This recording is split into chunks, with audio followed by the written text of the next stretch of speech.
ಇದು ಭಾಗ್ಯ ಇದು ಭಾಗ್ಯ ಇದು ಭಾಗ್ಯವಯ್ಯ.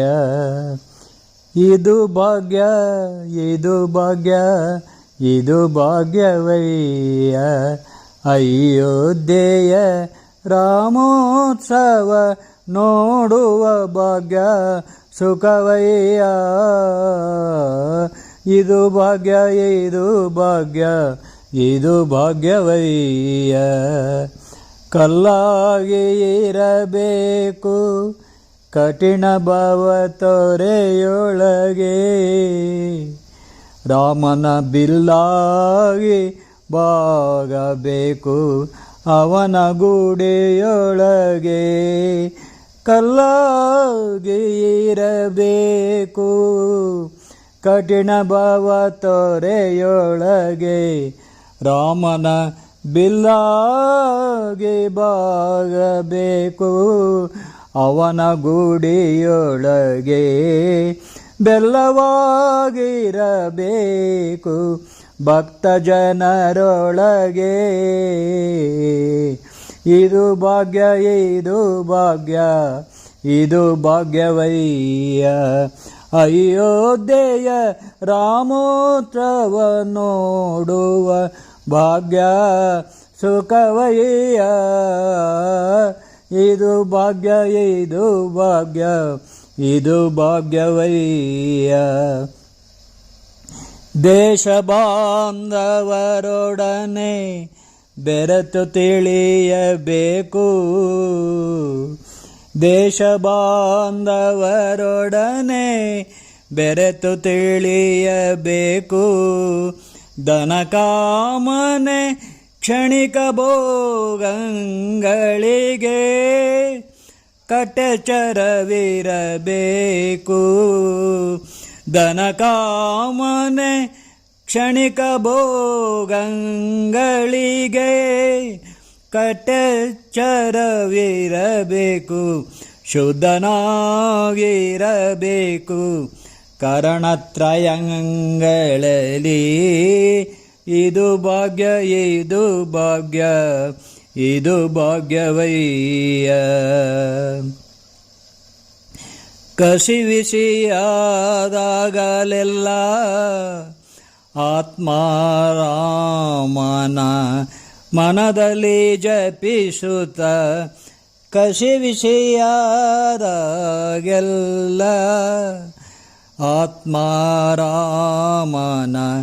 ಮನದಲ್ಲಿ ಜಪಿಸುತ್ತ, ಗೋವಿಂದ ಗುರು ಅವನು ಕಾಯುವನೆಂದು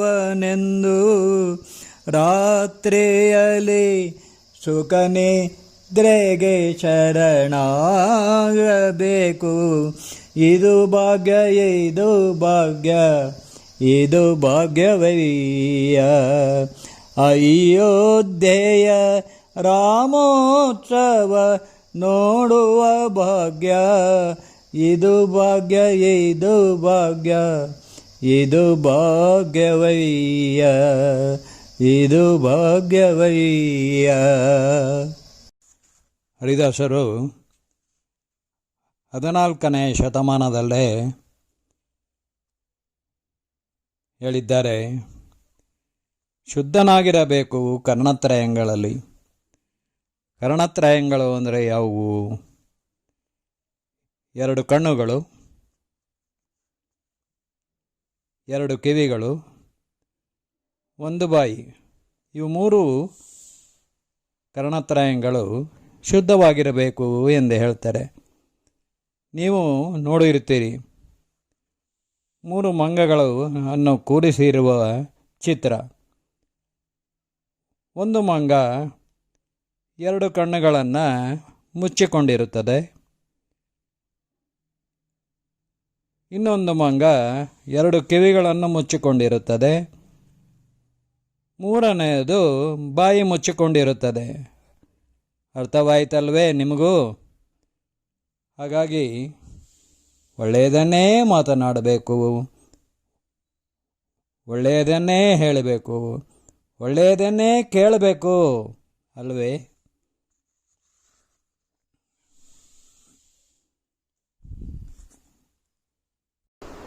ಈಗ ಒಬ್ಬ ಸ್ವಾಮೀಜಿ ಹೇಳುತ್ತಾರೆ, ಭವಿಷ್ಯ ನುಡಿಯುತ್ತಾರೆ. ಏನು ಅಂದರೆ, ಮೋದಿ ಇರೋವರೆಗೂ ರಾಮ ಮಂದಿರ ಇರುತ್ತದೆ ಅಂತಂದರೆ ಏನರ್ಥ? ಆಮೇಲೆ ಇರೋದಿಲ್ಲ ಅಂತನಾ? ಛೇ. ಇನ್ನೊಬ್ಬ ಸ್ವಾಮೀಜಿ ಭವಿಷ್ಯ ನುಡಿಯೋದಲ್ಲಿ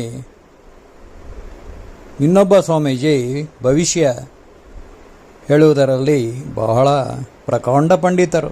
ಅವರು ಹೇಳ್ತಾರೆ,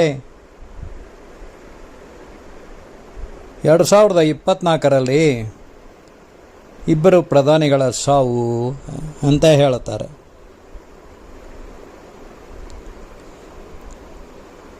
ಶ್ರೀನಿವಾಸ ಕಲ್ಯಾಣದಲ್ಲಿ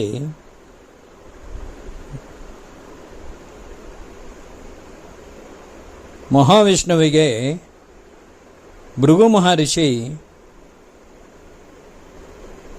ಕಾಲಲ್ಲಿ ಜಾಡಿಸಿ ಒದ್ದಾಗ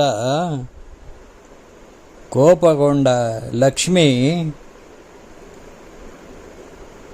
ಭೃಗು ಮಹರ್ಷಿಗೆ ಶಾಪ ಕೊಡ್ತಾಳೆ, ನಿನ್ನ ಜ್ಯೋತಿಷ್ಯ ಸುಳ್ಳಾಗಲಿ ಅಂತ.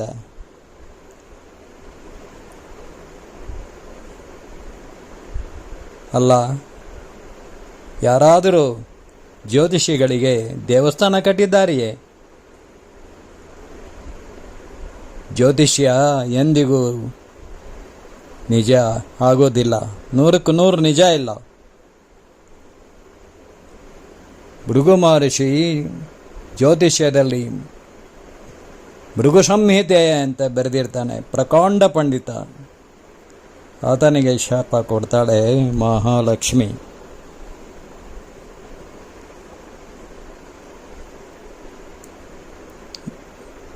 ಅಂತೆಯೇ ಜ್ಯೋತಿಷಿಗಳಿಗೆ ಯಾರೂ ದೇವಸ್ಥಾನ ಕಟ್ಟಿಲ್ಲ ಅಲ್ಲವೇ?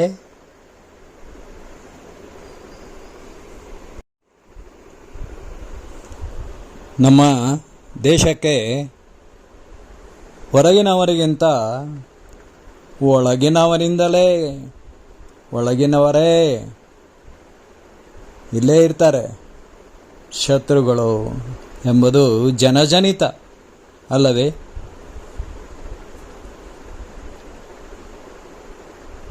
ಟಿಪ್ಪು ಸುಲ್ತಾನನ ಕತೆ ಯಾರಿಗೆ ಗೊತ್ತಿಲ್ಲ? ಮೀರ್ ಸಾಧಕನಿಂದ ಅವನ ಸಾಮ್ರಾಜ್ಯ ಉರುಳಿ ಹೋಗುತ್ತೆ. ಮೀರ್ ಸಾಧಕರು ಇರ್ತಾರೆ. ಆದರೆ ಭಾರತ ಪುಣ್ಯಭೂಮಿ, ಸರ್ವಾಂತರ್ಯಾಮಿಗಳನ್ನು ಕಂಡ ಭೂಮಿ. ಕಲಿಯುಗದಲ್ಲೂ ಕೂಡ ಭಾರತ ಎಂದೆಂದಿಗೂ ಭಗವಂತನಲ್ಲಿದ್ದೇ ಬದುಕಿದೆ. ಈ ಮಾತನ್ನು ನಾನು ಶ್ರೀನಿವಾಸ ಕಲ್ಯಾಣದಲ್ಲಿ ಹೇಳಿದ್ದೇನೆ. ಇವೆಲ್ಲವನ್ನು ವಿಶ್ಲೇಷಣೆ ಮಾಡಿದ್ದೇನೆ, ಓದಿರಿ.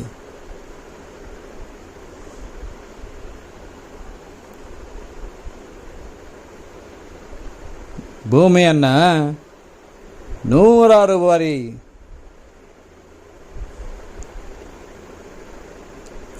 ಚೂರು ಮಾಡುವಂತಹ, ತುಂಡು ಮಾಡುವಂತಹ ಆ ಭೂಗೋಳವನ್ನು ಅಥವಾ ಅಣ್ವಸ್ತ್ರಗಳು, ರಾಸಾಯನಿಕ ಅಸ್ತ್ರಗಳು ಇವೆ. ಯಾರಿರ್ತಾರೆ? ಯಾರೂ ಇರಲ್ಲ. ಹಿರೋಶಿಮಾ ನಾಗಸಾಕಿ ನೆನಪಾಗಿ ಬಿಡುತ್ತದೆ ವಿಜ್ಞಾನಿಗಳಿಗೂ, ಅಜ್ಞಾನಿಗಳಿಗೂ, ಆ ವೈದಿಗಳಿಗೂ. ಭಗವಂತ ಭಗವದ್ಗೀತೆಯಲ್ಲಿ ಹೇಳುವಂತೆ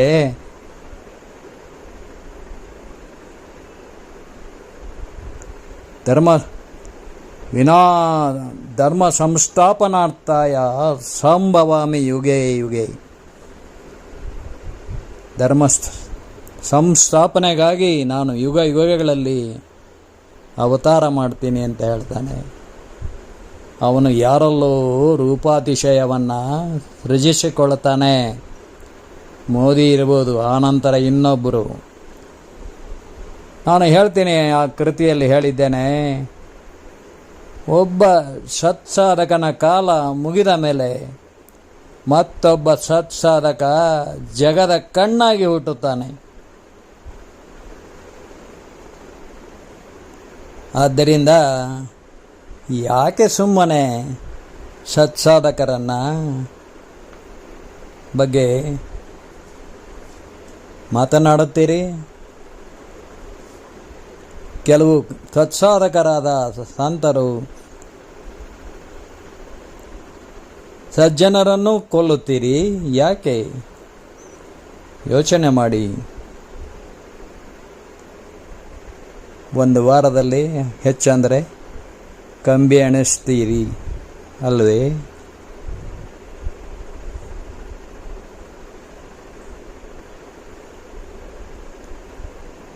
ಭಾರತ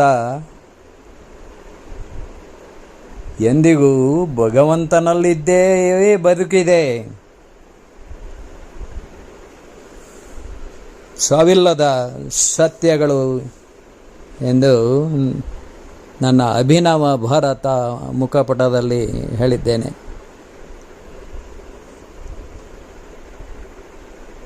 ಭಗವದ್ಗೀತೆಯ ಕೊನೆಯ ಶ್ಲೋಕ,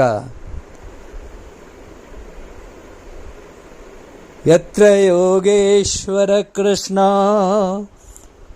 ಯತ್ರ ಪಾರ್ಥೋ ಧನುರ್ಧರಃ ತತ್ರ ಶ್ರೀ ವಿಜಯೋ ಭೂತಿರ್ದುವಾ ನೀತಿರ್ಮತಿರ್ಮಮ.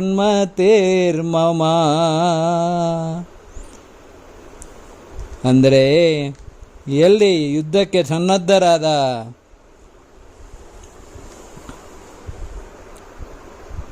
ಪಾರ್ಥನಂತವರು ಇದ್ದಾರೆಯೋ ಅಲ್ಲಿ ಕೃಷ್ಣ, ಅಲ್ಲಿ ಜಯ ಇದ್ದೇ ಇರ್ತದೆ ಅಂತ ಹೇಳುತ್ತಾನೆ. ಅವನ ನಿರೂಪಾತಿಶಯವನ್ನು ಸೃಜಿಸಿಕೊಳ್ಳುತ್ತಾನೆ ಯಾರಲ್ಲೋ ಒಬ್ಬರಲ್ಲಿ. ಮೋದಿ ಆದಮೇಲೆ ಅವರು ಸಕ್ಸೆಸರು ಕೂಡ ಹಾಗೇನೇ ಇರ್ತಾರೆ. ಎಂದರೆ ಉತ್ಪ್ರೇಕ್ಷೆಯ ಮಾತಲ್ಲ ಅಲ್ಲವೇ?